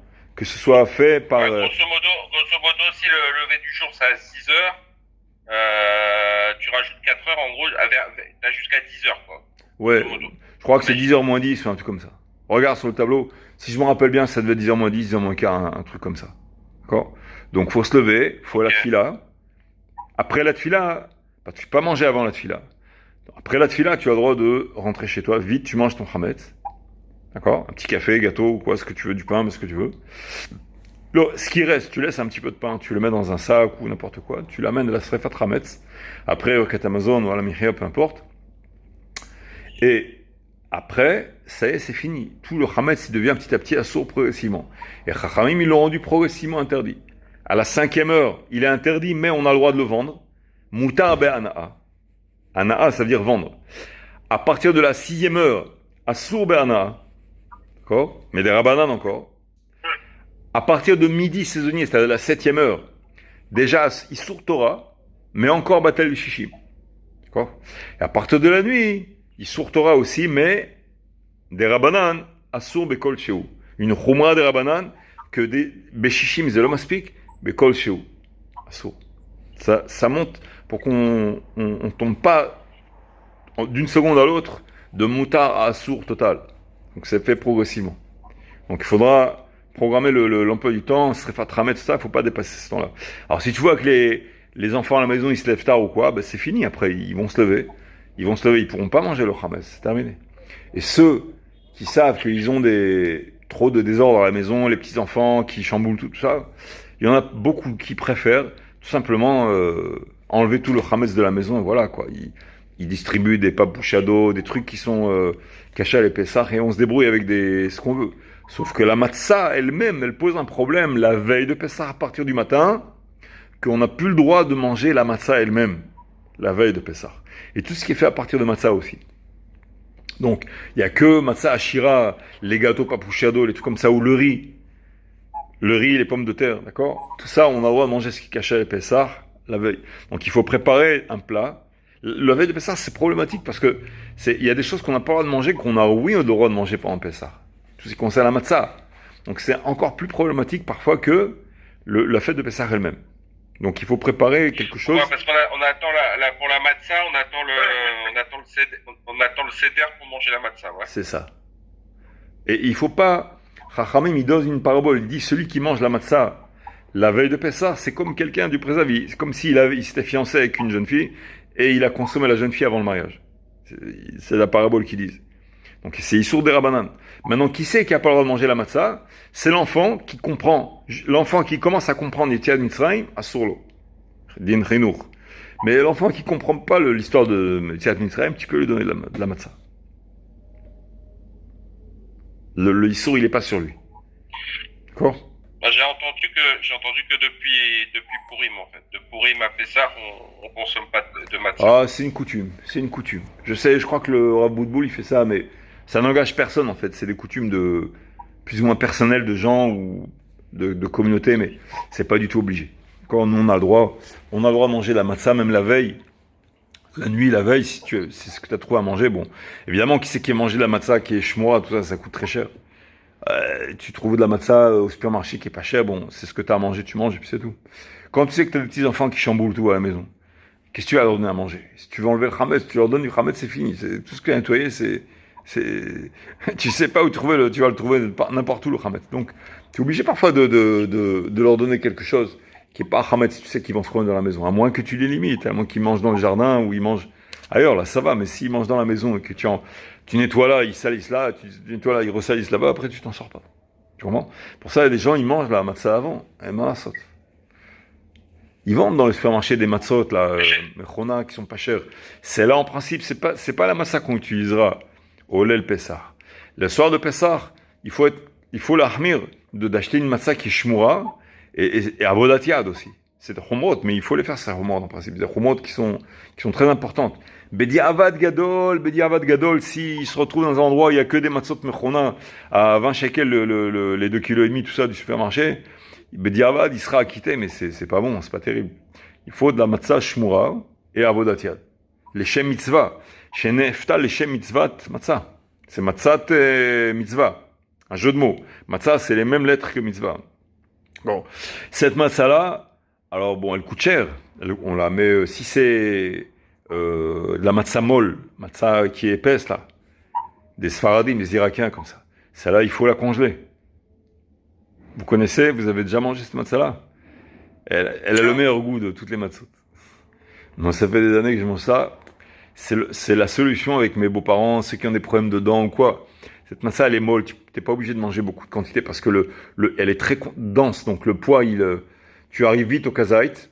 Tu le manges un peu plus lentement que du pain, mais ça se rapproche quand même plus du pain que la matzah ceux qui ont mal aux dents, la matzah qui est croustillante, c'est parfois dur parfois ça blesse les gencives ou quoi. Bon, ceux qui ont des problèmes, hein, je veux dire, une personne âgée ou quoi, on essaie de lui ramollir la matzah qu'il n'ait pas de problème. À ce moment-là, la matzah molle, c'est une bonne solution.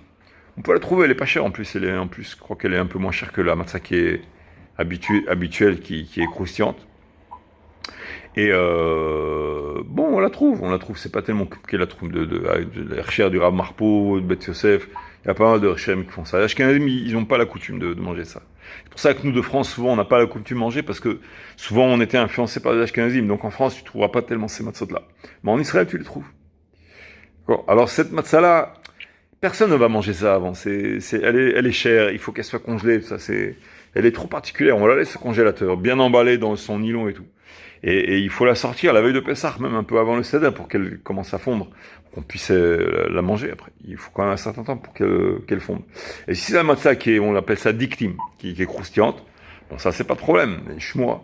Maintenant le problème c'est la matzah mechona, ragil, toute blanche là, qui est très avririte, qui est très aérée comme ça. C'est là, à partir du matin, on la mange plus. Sauf les petits enfants. Et même les choses qu'on fait, la broyer, en faire des boulettes ou quoi, ça aussi, c'est inclus dedans. Il faut que ce soit pas fait à partir de matzah, ce qu'on va faire. Pas cuire la matzah à la frire ou quoi, tu comprends. Il faut que ce soit un plat qui soit pas fait à partir de matzah. Que cette matzah-là, on aurait pu être acquitté pendant le Pessah. C'est ça le principe.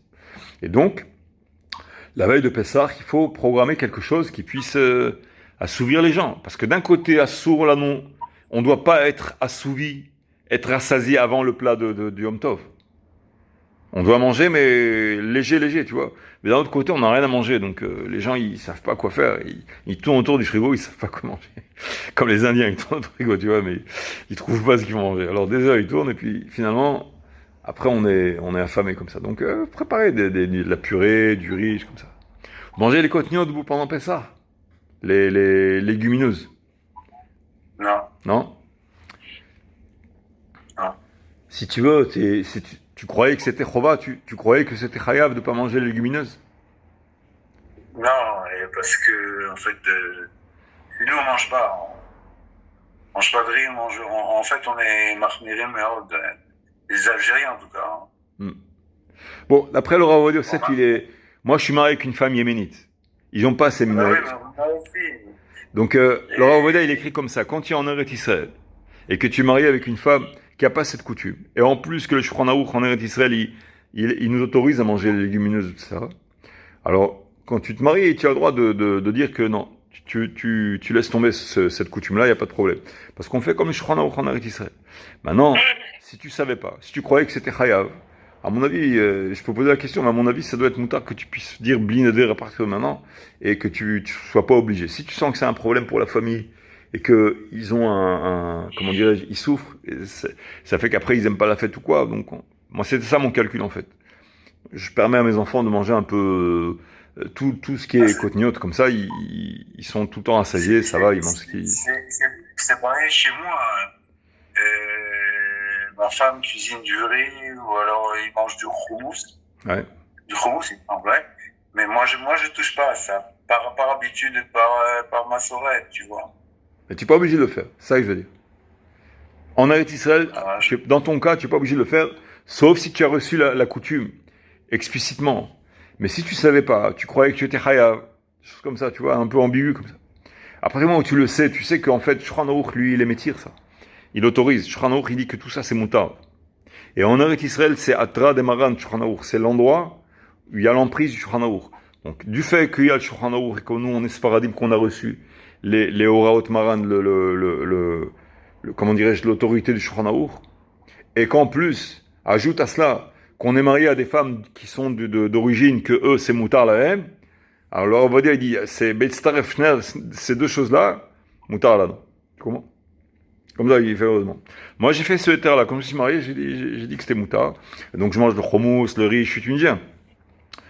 Je mange le hummus. Tunisien, il mange pas le hummus. Pourquoi il mange pas le hummus? Parce que le mot hummus, le samer, il ressemble au tzadi. Ça ressemble un peu à hametz.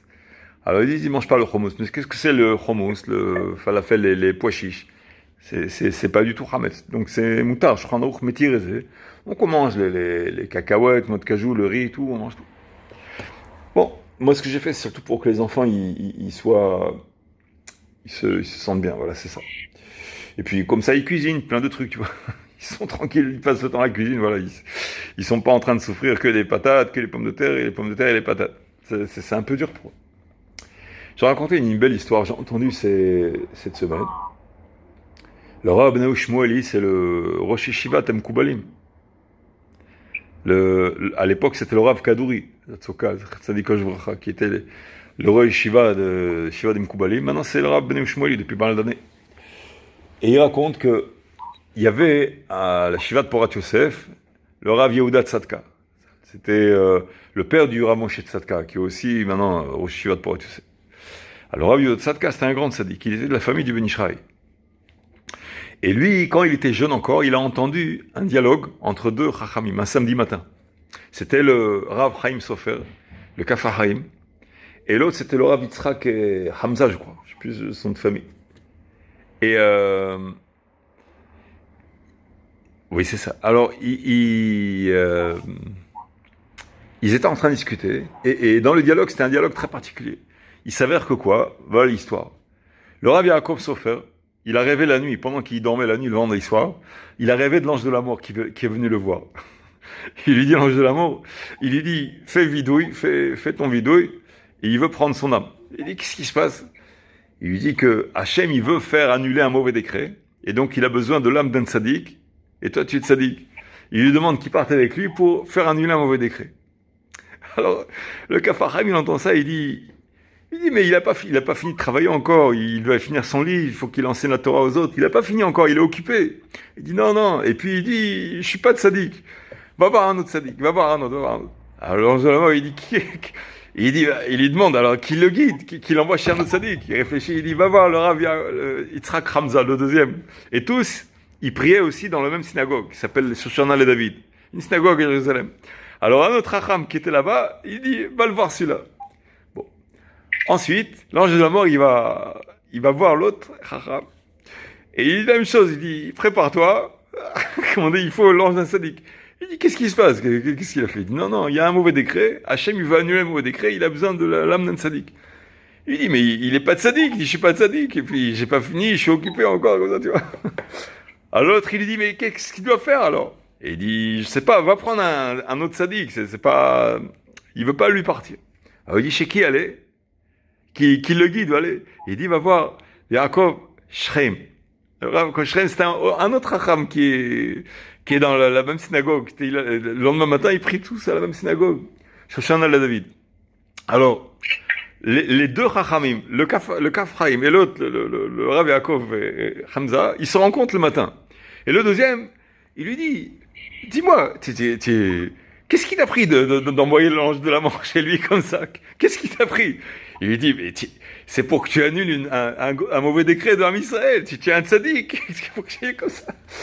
Alors il dit, qu'est-ce que tu as fait toi? Parce qu'il voit qu'il est encore là. Il dit qu'il a envoyé chez le Rav Yaakov Shrem. Alors ils ont dit, viens on va voir ce qui se passe chez lui. Ils l'ont cherché. Et en cherchant après lui, ils ont entendu la rumeur, ils ont entendu la nouvelle qu'il est parti. C'est-à-dire qu'il est décédé ce matin. C'était une histoire. C'est le Rav Binyahu Shmuley qui raconte ça. Il donne les noms. C'est une histoire vraie, tu vois. Et tout ça, ce dialogue-là, il a entendu le Rav Yehuda Tzadka quand il était encore jeune. Maintenant, il est décédé, le Rav Yehuda Tzadka. Donc c'est une histoire qui est forte pour montrer à quel point la force des Chachamim. Et le Rav Shmueli, il explique, il dit, c'est pas qu'ils avaient peur de partir quand ils ont envoyé l'ange. C'est pas ça. C'est que, ben, ils avaient encore le travail à terminer. L'autre, le premier, c'est lui qui a écrit le Kafarim.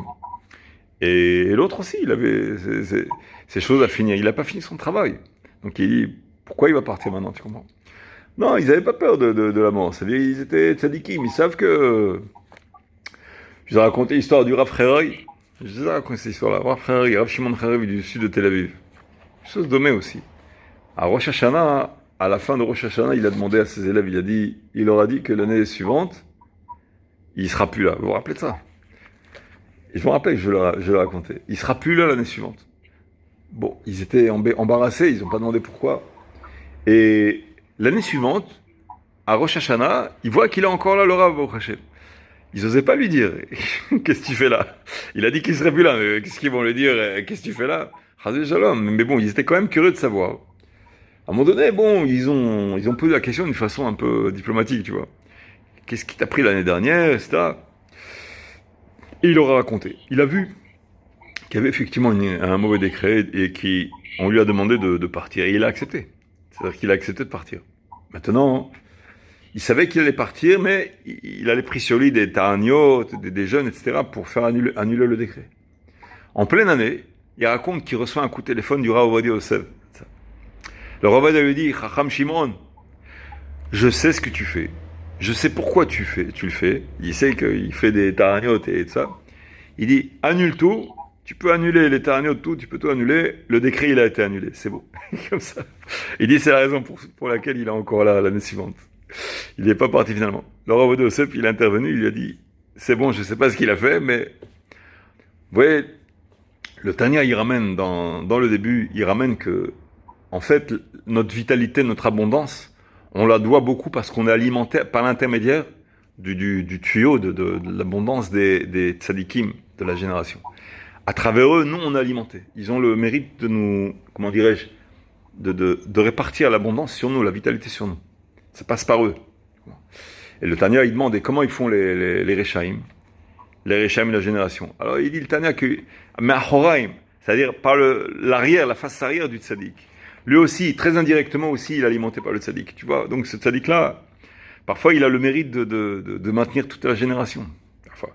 Hachem, pour ne pas prendre beaucoup de Ham Israël, il est d'accord de prendre un seul tzaddik. Le fils du Baba Sali, l'un des fils du Baba Sali, il raconte qu'un jour, son père, le Baba Sali, il a dit, viens, on trinque les Chaim pour Ham Israël. Alors, ils ont fait les Chaim. Et peu de temps après, le Rav, il est parti. Et le fils, il a réalisé, il a dit, en fait, quand son père, il lui a demandé de trinquer les Chaim, parce qu'il savait qu'il devait partir pour Ham Israël. Et que Ham Israël, il allait vivre, tu comprends? Et donc, il a trinqué les Chaim pour Ham Israël, en fait, parce qu'il savait qu'il allait partir. C'est une dimension un petit peu bouleversante de chez les tzadikim de la génération. Savoir la largeur des épaules qu'ils ont, la responsabilité qu'ils ont par rapport à la génération. Donc c'est un peu ça, pour comprendre qu'est-ce que c'est l'importance des tzadikim. Et c'est pour ça aussi que c'est très grave de parler des tzadikim. Et c'est pour ça que si on entend parler du mal des tzadikim, il faut l'improt, il faut faire quelque chose, dire qu'on n'est pas d'accord, dire que non, ou alors si on sait que c'est pas possible de l'improt, ben non les benassements au moins, la personne doit se dire non, j'accepte pas, Animoré. Je suis pas d'accord du tout de ce que j'entends, tu comprends? Et c'est possible même de dire un mot, de dire quelque chose, de dire je suis pas d'accord avec ce que vous dites. Pourquoi vous parlez comme ça? Il faut se démarquer de choses comme ça parce qu'on sait qu'en fait, on doit beaucoup, énormément à notre Tzadik et Ado. Donc, dans Hachem, Shabbat Abba, on continuera. Il y a pas mal de halachot. Vous voulez continuer ou vous êtes fatigué? On peut continuer si vous voulez. Matemori. Encore un peu. Je vois pas fatigué. Léo, il s'endort pas. Personne ne s'endort. Moi aussi, je m'endors pas. Donc, on continue un petit peu. Dites-moi comment vous êtes. 5 minutes, 10 minutes. Dites-moi comment vous êtes fatigué. Maintenant, Birkat Abdika. Afalpi she'en vachim al safek mitzvah min haTorah mikol makom al bdikat chametz vachim af sheyesh safek im yesh chametz babayit ou lo. Quand on a bien nettoyé la maison, en fait, peut-être qu'il n'y a plus de chametz. D'accord? On a une coutume, d'après le Harizal, de prendre 10 petits morceaux de pain et de les répartir dans la maison. Voilà. Mais si la personne n'a pas cette coutume ou elle n'a pas fait, à ce moment-là, quoi? Elle peut faire la bracha sur la bdikat chametz? Parce que si on n'a pas trouvé de chametz, la bracha elle a été les batala. Non, ça marche pas comme ça. D'accord? On fait la bracha sur la bdika. Non seulement s'il n'y a pas de chametz, c'est pas bracha les batala, mais en plus, s'il a réparti du chametz, c'est qu'il y a un ou deux chametz qu'il a oublié, il sait même plus le retrouver, c'est-à-dire il a réparti dans la maison. Il le cherche 3 à 4 heures, il le trouve pas. Il est fatigué, il est désespéré, j'ai cherché partout, j'ai renversé la maison 3, 4, 5 fois. J'ai aucune idée où il est. Et l'autre dit, j'ai oublié où je l'ai caché. Tu vois? Qu'est-ce qu'il fait? Alors à ce moment-là, le bitul chametz, on a annulé le chametz, c'est ça qui va résoudre le problème. Le lendemain, on va faire le bitul chametz, le soir même, on fait le bitul chametz, sauf le chametz qu'on va manger. Et le lendemain matin, tout le chametz, même avec le chametz il n'y a plus de chametz qu'on va manger, puisque c'est le zman bio qu'on va brûler, etc. Et s'il y a un chametz qui est resté, il est annulé. D'accord? C'est pour ça que je vous dis que même quand on fait le nettoyage, bon, il faut bien faire le nettoyage, mais bon, il faut pas non plus être fou, quoi. Je veux dire, s'il y a un peu de chametz qui s'est immiscé, qu'on n'a pas trouvé, il est annulé, zéro. C'est Bedato, le type, il a fait l'annulation. Et s'il trouve un chametz pendant la fête, il faut si c'est pendant la fête elle-même, c'est même à l'avkeli, qu'on fait à l'avkeli, on le recouvre de quelque chose. Et c'est la mode, on le prend, on le brûle. Il n'est pas à nous.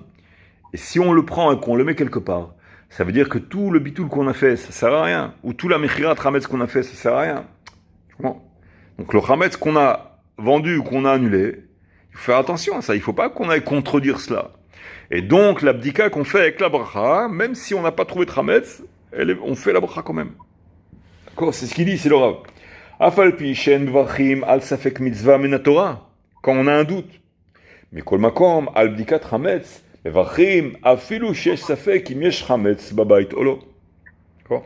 l'abdika elle-même, on fait. Pas sur la metziat chametz, sur le fait qu'on va trouver du chametz ou pas. Sur l'abdika. ולכן, קודם שיתחיל לבדוק מברך ברוך אתה השם, אלוקינו מלך העולם, אשר קידשנו מצוותיו וציוונו, על ביעור חמץ. ביעור, לבער, l'annuler. D'accord? Donc, c'est pas qu'il faut qu'il y ait du chametz pour l'annuler, sinon la bracha levatala, non. D'accord. Ve'im avar ou birech belashon leva'er chametz, yatsa ed hova. Au lieu de dire al biur chametz, il a dit leva'er chametz. Il n'a pas bien dit la bracha, mais il a été acquitté quand même. Donc ça veut dire qu'il ne faut pas qu'il recommence la bracha. Yatsa ed hova.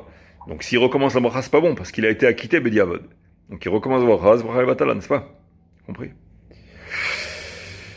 Ensuite, Uma she'enu varech al bdikat chametz, lefi shekol abdika ena ella letzorech habi'ur. Comme la finalité, le but de l'abdika, c'est pour annuler le chametz. Donc on fait la bracha sur le but de l'abdika, qui est le bi'ur. Et c'est pour ça que ça a été rédigé de cette telle façon. Asur ledaber ben bracha l'abdika. Donc quand j'ai fait la bracha al bi'ur chametz, il faut que je commence au moins que je commence l'abdika sans avoir parlé. Je peux pas faire la bracha, ensuite je commence à dire fais-moi un café ou tu vois. Il faut que ce soit en continuité. Bediava, si j'ai parlé les inyan abdika, c'est-à-dire amène-moi une allumette ou quelque chose qui concerne l'abdika, à ce moment-là c'est bon, il n'y a pas de problème parce que la parole elle concerne la mitzvah elle-même.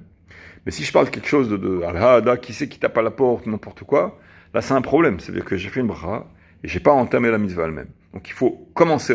Le mieux c'est de pas parler pendant l'abdika. Mais s'il est obligé de parler avec les enfants, la femme, parfois souvent, on n'a pas tellement le choix, du moment qu'il a commencé l'abdika, qu'il a fait le béfoir, il a commencé à ouvrir les placards, tout ça, ce moment-là, même si Bediavad, il a commencé à parler d'autre chose, il a été obligé, il n'y a pas de problème, bracha levatala. D'accord?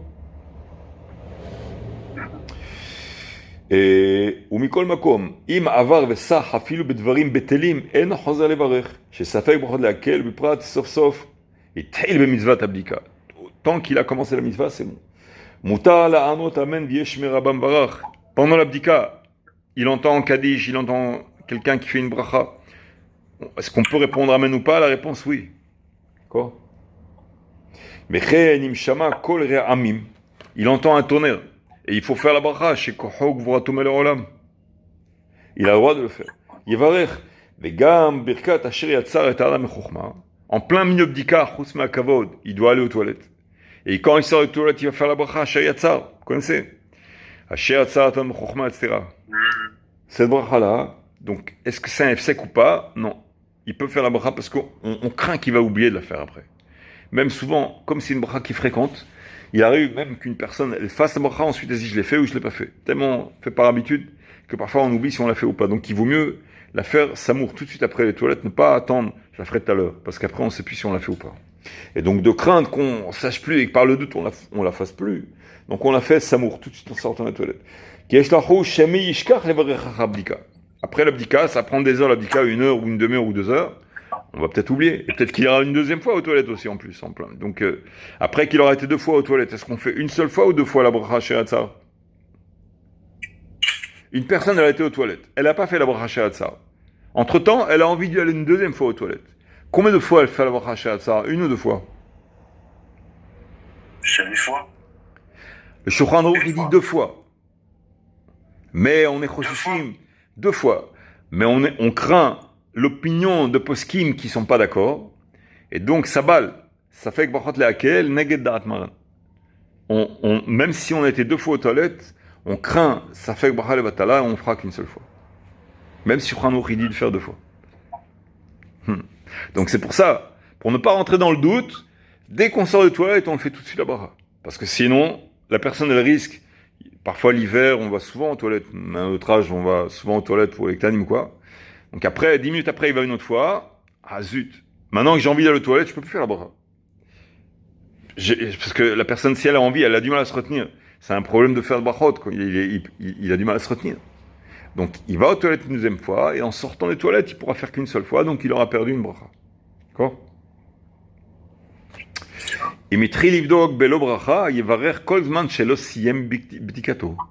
C'est-à-dire, il a commencé l'abdika, mais il n'a pas fait la bracha. Tant qu'il n'a pas terminé l'abdikat Hametz, il peut rattraper et il fait la bracha sur Albio Hametz. Asher Kidishano, Mitzvotav Tzivano, Albio Hametz. Ensuite, une autre question qui se pose. Étant donné que c'est une mitzvah nouvelle de l'année qu'on fait 1 fois par an, est-ce qu'on fait chez Hyano sur l'abdikat Hametz ou pas? Alors la réponse c'est non. On ne fait pas chez Hyano ça.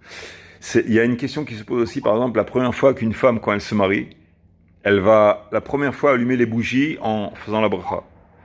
Le'adlik ner shel Shabbat. Est-ce qu'elle fait chez Hyano sur la première fois de sa vie qu'elle elle allume les bougies bebracha? Réponse non. On ne peut pas chez Hyano sur. Parce que quand est-ce qu'on fait chez Hyano? Quand c'est mamash mezman lezman. Quand d'une année à l'autre, le cycle de l'année, on arrive à la fête de Sukkot, on fait chez Hyano. On arrive à la fête de Pessah, on fait chez Hyano. Mais quand on fait l'abdikat Hametz, l'abdikat on l'aurait pu faire la veille aussi. C'est un zman qui est paros, on aurait pu faire. Il y a des cas de figure où la personne, elle va quitter le pays, par exemple, pour son travail, elle va arriver le lendemain de Pessah. Elle doit faire l'abdikat 1 semaine avant. Il y a des cas comme ça. Donc il y a toutes sortes de cas où en fait, c'est assez large. C'est pas uniquement à ce tour-là précisément. Il y a d'autres cas de figure où on peut faire l'abdikat Hametz. On verra après aussi, bien sûr, que même si la personne elle n'a pas pu ou l'a oublié de faire l'abdikat Hametz, c'est pourra le faire pendant la fête. Ou même après la fête, le Rav dit. Parce qu'après la fête, s'il n'a pas fait le dika Hametz avant la fête, pourquoi il doit la faire après la fête? Parce que Yesh Isur Hana'a Behametz She'avar Alav Pesach. Vous avez entendu parler de ça? Le Hametz qui n'a pas été vendu au Goy, qui n'a pas été annulé ni rien, et on le trouve ce Hametz après Pesach, Asur Le'enot Meno. On n'a même pas le droit de le vendre. D'accord? Donc après la fête de Pessah, étant donné qu'il y a ce Issour-là, on fait comme l'abdika, même si la fête elle est passée. Si le type, il a, pour une raison ou une autre, il n'a pas fait l'abdika Hametz avant la fête, et ni pendant la fête, il la fera après la fête. Ridouche. Et c'est pour ça que c'est important de faire la vente. La vente, on a la coutume de compter sur la vente. C'est bien de le faire. Il y a des gens, ils se débarrassent de tout, leur Hametz, c'est bien, c'est une Khumra, mais celui qui veut compter sur la vente de Hametz, En Shumba, il peut, c'est écrit même dans la Gemara, on vend le Hametz. C'est considéré que le Hametz ne nous appartient plus, et donc on peut, les Henot, maintenant, on aura le droit de reprendre ce Hametz et de l'utiliser après la fête, En Shumba. D'accord? Même dès que la fête elle sort, on attend un moment, un moment assez court, et on peut réutiliser la fête. Un autre détail qui peut être important, c'est la farine. La farine. Celui qui a de la farine à la maison, la farine, la Kout Yosef, il ramène qu'il est Safek Hametz. Pourquoi? À cause de la letita. Le procédé de production de la farine, il est fait qu'il y a quelques gouttes d'eau qui sont versées sur le blé, comme ça. Et donc, pour une certaine raison, c'est versé un peu, donc il y a un Safek. Peut-être que l'eau a atteint la farine, ça peut-être qu'il y a un peu marmitz, le marmitz. Ça s'appelle Safek Hametz. Il y a des rabbins qui disent que c'est Vadaï Hametz, ça, mais Tachles, on prend la farine et on vend ça à coup du Safek, on la vend au goy, d'accord? Et à la sortie de la fête, on a le droit de reprendre cette farine-là et de faire, bon, les Marocains, ils font moufleta, etc. Nous, on peut faire ce qu'on veut, du pain ou quoi. Et parfois même, c'est peut-être même mieux de faire ça plutôt que d'aller se jeter sur les boulangeries, tout ça, d'abord parce que c'est infernal, il y a des queues terribles, et parfois ils se poussent les gens ou quoi, c'est vraiment dur, parce que pour les enfants, ils ont besoin de ça, puis tu vois, les gens, ils ont besoin de pain, il n'y a pas assez de pain pour tout le monde. Et deuxièmement, il y a certains endroits où les propriétaires des boulangeries, ils sont pas tellement, comment dirais-je, forts dans les mitzvot. Et parfois, il y a un risque dans certains endroits où ils auraient peut-être éventuellement commencé les cuissons avant, à cause de la grosse demande. Et c'est une grosse perte pour eux, c'est de dire qu'ils n'ont pas assez de pain. Donc il y a certains endroits où il faut se méfier, quoi. Si c'est pas les madrines ou quelque chose, il y a une ashkara qui est forte, ça peut être dangereux de trop jeter le pain sur le premier moment où la fête est sortie. Tu vois, tout d'un coup, il y a plein de pizzas qui sont sur les plateaux. C'est bizarre. Comment ils ont eu le temps de cuire ça? Donc il vaut mieux se méfier un petit peu, par prudence, disons. Et c'est bien mieux d'avoir de la farine chez soi vendue au goy, ça c'est cachère. Une fois que la fête elle sort, tu prends cette farine, tu réutilises dans ton four, tu fais, et tout est cachère, il n'y a pas besoin de faire la queue, il n'y a pas besoin de se débattre, de chercher partout, donc là il n'y a pas de problème. D'accord? Une dernière halakha, on va finir par ça, c'est la bracha de la matzah. La matzah, maintenant, si on la mange, par exemple, maintenant, la matzah. Chez nous, les Sfaradim, on a la coutume de faire bracha, boré mine mezonot. Il y a une khumra de la manger pendant le repas. Mais c'est un peu dur de manger du pain et de la matzah au milieu, c'est un peu dur de faire ça. Si déjà tu manges du pain, donc tu vas pas manger la matzah, ça le truc. En principe, c'est tu manges la matzah parce que c'est plus léger, ou c'est mieux pour la digestion, quoi. Et donc, celui qui va manger la matzah dans un temps où il n'y a pas que de la matzah sur le marché, on fait la bracha, nous les Sfaradim, mezonot. Shkenazim, non. Shkenazim, il faut un motzi. Pendant la fête de Pessah, où il n'y a plus de pain, à ce moment-là, elle devient un motzi. Parce que c'est notre pain. Il n'y a pas d'autre pain que la matzah. D'accord? La question intéressante, c'est quand la fête sort, elle ressort, et que j'ai pas encore de pain à la maison, ou il n'y a pas encore de pain dans les étagères, dans les boulangeries, parce que c'est à peine la fête est sortie il y a une demi-heure, quelle est la bracha de la matzah? Dans la charnière, le passage entre la fête et à nouveau on ressort de la fête. Alors la réponse c'est que tant que les étagères ne sont pas remplies de pain, la bracha de la matzah elle reste samotzi. C'est litige, c'est limite comme ça. Une fois que dans le chouk tu trouves une abondance de pain, à ce moment-là ça redevient mezonot pour nous les Sfaradim. D'accord? Voilà, donc je rappelle, la veille de Pessah, on ne mange pas de matzah à partir du matin. D'accord? Il faut faire l'abdikat hametz à partir donc de Tzeta Kochavim. On est limité dans tout ce qu'on pourra faire avant l'abdikat hametz, donc il faudra prier tôt et ne pas essayer de rentrer tôt du travail, etc. et finir le nettoyage avant, de manière que on puisse faire la bracha, l'abdikat hametz, en laissant, si on veut, un peu de hametz pour le matin, le lendemain matin, jusqu'à la fin de la 4e heure, donc vers les 10h moins quart, un truc comme ça, on regardera sur les tableaux. Et il faut prévoir ce qu'on mangera la veille de la fête, parce qu'on ne pourra pas manger de matzah le matin, donc préparer quelque chose, ou même ceux qui mangent, même ceux qui ont la coutume, tu peux pas manger du riz pendant Pessah. Mais la veille de Pessah, ils ont le droit de manger du riz. Tant que la fête n'est pas rentrée proprement dit. Tu peux manger du riz. J'ai entendu que le Rameshach, c'est ça. Lui, il avait une casserole particulière qui ne servait que pour la veille de Pessah, faire du riz. Les Marocains, ils mangeaient pas de riz. Donc, il faisait une fois par an cette casserole et cachait les Pessah. Elle ne sert que la veille de Pessah pour faire du riz, parce que toute la fête, ils mangent pas de riz.